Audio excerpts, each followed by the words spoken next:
So Brighton and Hove Albion were our next opponents at Elland Road in the Premier League. And here they are coming forward, slipping the ball to this near side.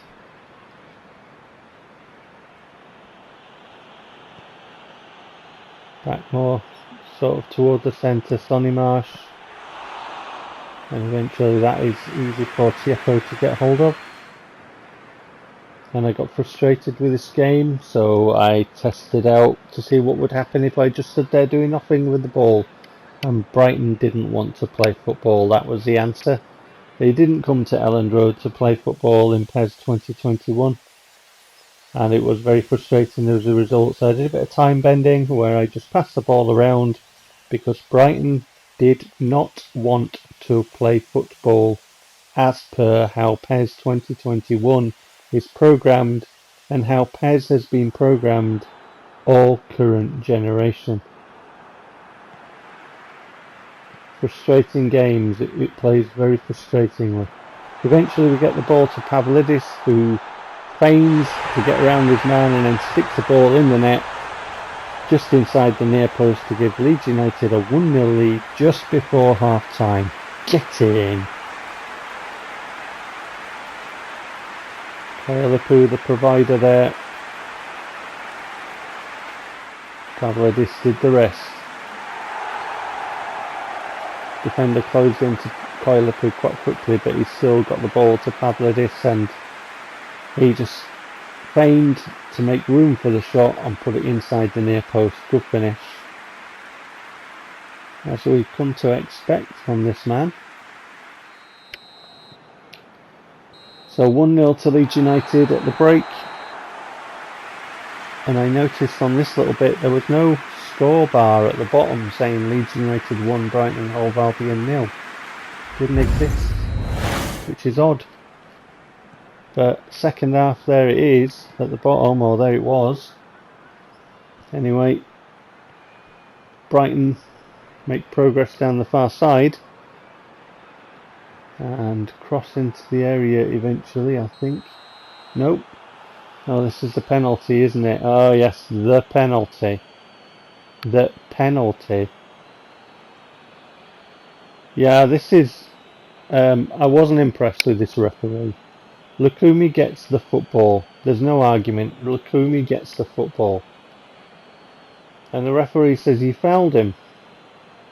So, let's get this straight, players. Brighton don't want to play football, and when they kick through my players, or other teams kick through my players in their penalty area, I don't get a penalty.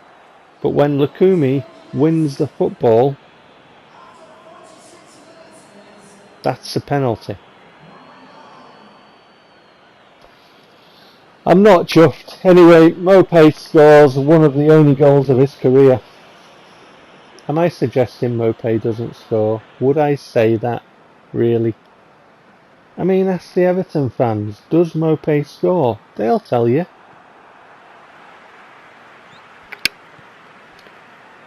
Far be it from me to say anything at all. Anyway, we get the ball down the far side, get the ball into the area, headed away, and eventually it comes to Guay, who says, I'm having that. Boom, get in. Captain, fantastic. I'm really impressed with Guay. I like him a lot. I think he's doing really, really well. I'm understanding which players I'm liking and which players are still developing and which players are hitting ceilings, and I'm hoping to get the funds to rectify a few things, I tell you. But Guay is one of the players I really like, so I did a little bit of a replay here because, you know, he deserves it for this strike. It was a really, really good effort, and he absolutely blasted it in to give Leeds United a 2-1 lead. Brighton to get the ball forward, picked up by Kasunu to Guay.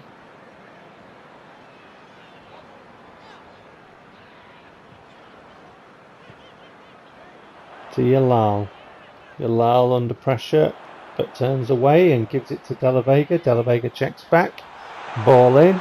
Eventually it finds its way to Koyalipu on the far side, and the keeper has to get down very well, very low, get a good firm hand to that, because Koyalipu was trying to direct that just inside the post there. It's a good save in the end. Yalal steps around his man and gets another shot away, left foot, and the keeper again gets down really well and gets a good hand to that. Two good saves by their keeper, and then they get the cross in. This is what I was thinking of, and then back stick headed into the net. Guagis has equalised for Brighton and Hove Albion. It is 2-2. Escobar and Lukumi were there, but it was Guagis who got up for the header, and Escobar and Lukumi just seemed to be ball watching there. Look.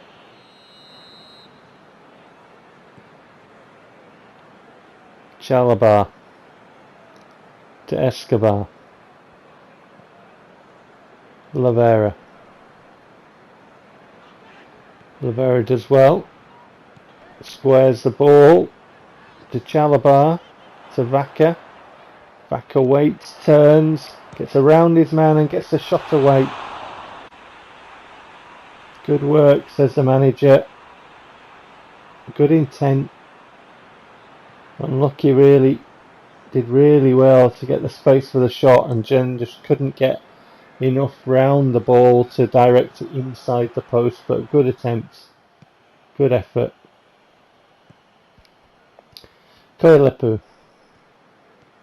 Balls off his man, comes forward, Koyalipu. Gets the ball across, Lavera with a volley, 3-2 for Leeds United. It sat up nice for him, he still had a lot to do from that angle to get his foot around it, to direct it with the pace and the accuracy from the volley into the net, and he did. What a finish. What a finish. Lavera's another one I'm very happy with. And Koyalipu, I think they're both doing really well. There's more to come from them too.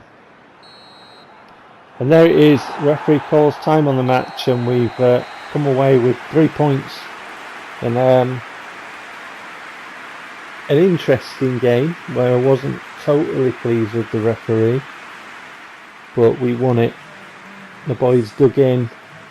There's all the stats. We had a lot of possession obviously because I got fed up with Brighton not wanting to play football, and I kept the ball a lot. So match day 29 results, there they are. Pause and peruse at your leisure. And then we played Crystal Palace away, and this was a feisty encounter. Squared the ball, good effort from Teze, picked up and into the net. That's Guai, that's the captain again. 2-2 for Guai. Getting forward really well there. Teze, the right back, in the area, has the shot. Keeper parries. Who's there? Guai. Putting it into the net. Right man. Right place, right time, should I say. Johnny on the spot. 1-0 Leeds United.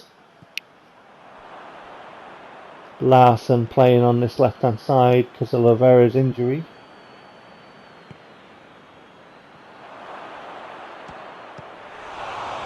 Esposito gets a shot away. Am I right? Is it Lavera's injury? I think we had the injury news for Lavera a bit ago. He's fit, isn't he? So I don't know why Larson's on this near side, unless I just made a mistake in my selection, which is possible. Anyway, from the corner, powering a header, it's 2-1.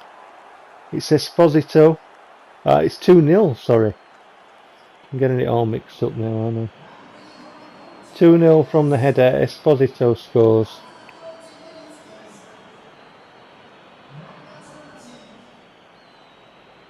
Up well for the corner. Good delivery, good execution.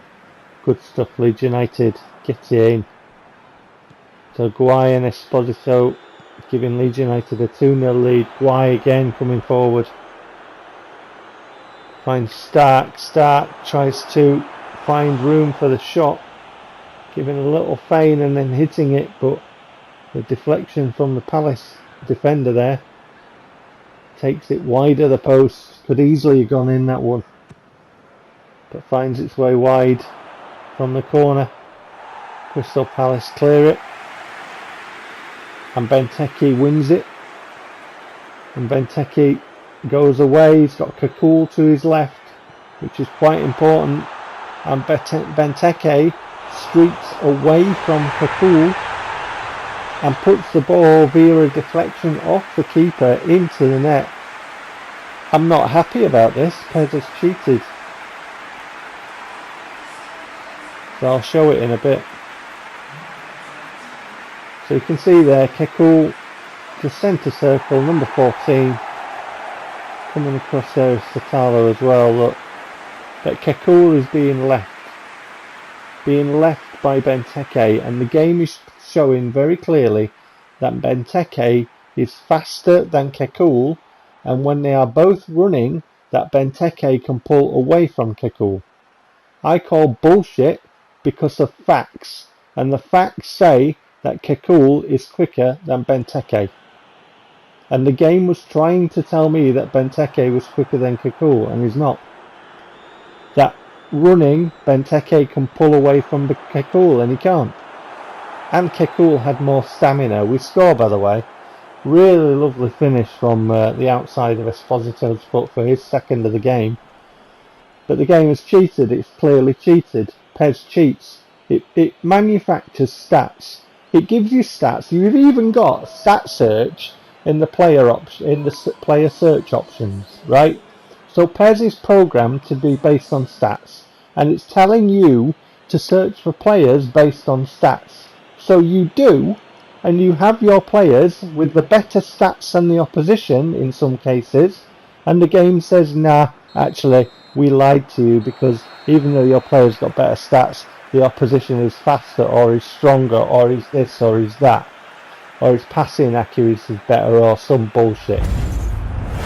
And there are people out there, and they will swear blind to you that PES is fair, and it has the same set of rules for the player as it does for the AI. If you meet any of these people, right, smile and back away, because even if you show them facts, they will not believe you.